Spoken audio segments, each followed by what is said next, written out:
Hello and welcome with us again to your channel Guiding Light Quran. Today we will explain the first chapter in the Holy Quran called Surah Al-Fatiha, or the opening. I hope you follow the video until the end and enjoy with us in this explanation. Surah Al-Fatiha is a Meccan chapter revealed in Mecca, and Muslims use it as the first chapter to begin every prayer.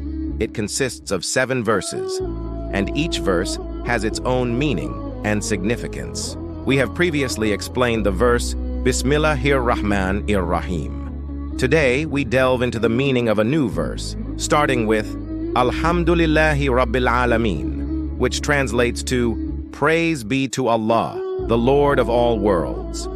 The second verse is Ar-Rahman-Ir-Rahim, and we have explained it before. The third verse is Maliki Yawm ad-Din, which means Master of the Day of Judgment. Its significance lies in acknowledging the Day of Judgment, a day when life ends and accountability and punishment begin. It is a decisive day where individuals either enter paradise based on their deeds and Allah's mercy, or enter the fire, as determined by Allah alone. Prophets have foretold their people of this day, emphasizing the need for preparation.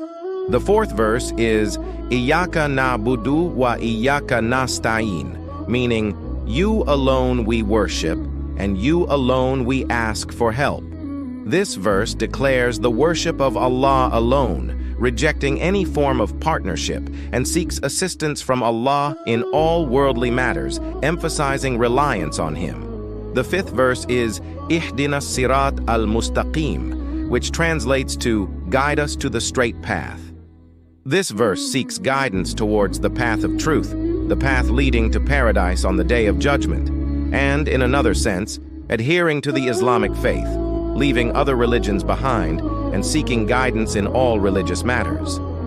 The sixth verse is Sirat alladina an'amta alayhim ghayril maghdubi alayhim waladdallin, meaning, the path of those upon whom you have bestowed favor, not of those who have evoked your anger, or of those who are astray.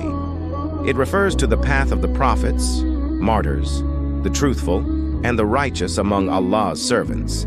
The supplication is made to be among those favored by Allah, and not among those who have gone astray or incurred His anger, such as the Jews who knew the truth but abandoned it, or the Christians who went astray. And thus, we conclude our explanation of this surah. We look forward to meeting you in another video. Don't forget to subscribe and like.